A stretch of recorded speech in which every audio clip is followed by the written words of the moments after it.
Hey, good afternoon. We finally got some snow here in Michigan to mess around with. Last couple weekends we've had some snow, and um, we were actually out of town, and my neighbor was nice enough to come over and clear my driveway for me last week. And he uses a plow, and so I've got kind of the crumbs along the driveway that have melted and frozen. And if you're using a blower on the front of the tractor, you know what ice chunks mean for your augers. That's right, we have broken a shear pin. Not that big a deal, except I broke a shear pin that I don't normally break, and I'm thinking if I don't normally break this, you guys may not even know this shear pin exists. So I'm going to show you which one we broke and let you guys watch while I fix it. So we're out here with the X590. We got the 48-inch blower on the front. And you can see here, this shear pin is intact. And this shear pin is intact. And if you look down in here, that shear pin is intact. But there is actually two shear pins in here. There's a rear and a front. And unlike your augers where you have two different holes and you can choose which one you use, this one requires both of them.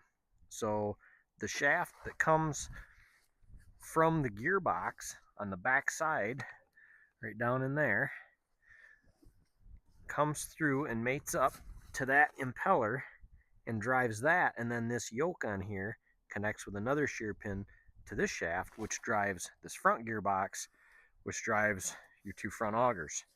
So that one is a little bit tricky to change, unfortunately, because it's hard to spin everything.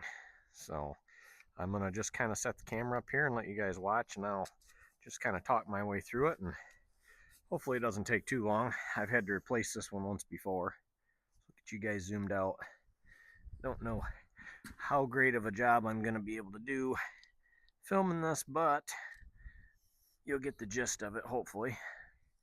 So if I try to turn this back and forth, I'm getting a little bit of shucking. And so my guess is that, there it goes, whatever caused it to break is probably still jammed up in here. So we gotta get that freed up. There we go. Now we're getting it. Now we're getting her to spin. Okay. Get that freed out first. Now, hopefully, I can spin that on the shaft.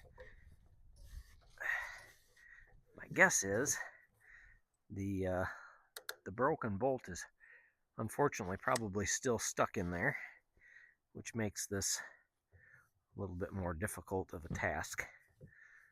So we've got to first try to get our hole lined up. So I'm going to walk back in here to the garage and grab a punch. So yeah, I think I broke this one a couple of years ago. And when it happened, I wasn't quite sure what was going on because I was not aware at the time that this even had. Okay, there we go. So you should be able to see I got my punch through there.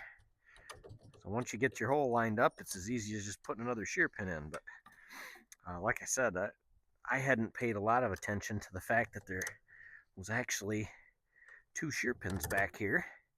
And a couple years ago when this happened, I got a little bit more involved in trying to fix it than what I really needed to.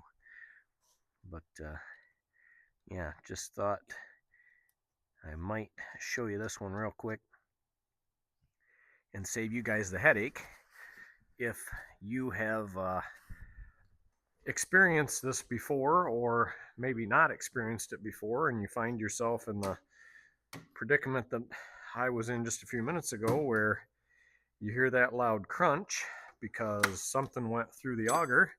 A piece of ice, or in some cases a rock, will do the same thing, and you lose all your drive down here, and you're looking at things going, what happened? All my shear pins are in place. Make sure that you actually have both of these shear pins. So it is several days later, and I am now editing this video, and realized I did a horrible job for you guys getting the repair, and you can't even see in the video that second bolt, but I wanted to get back in here and show you that's both of them when they're in place. So like I said, unless you've paid a lot of attention, and most of us don't, most of us just fire these things up and use them, right? And of course, when it's all packed full of snow, that makes it hard to see too, and you don't need those to be real tight, you know, they can float in there. It's a lock nut, so you just get it close to snug and let her be. Check this one. Oh, that appears to be a smaller head. There we go. We should be back in business.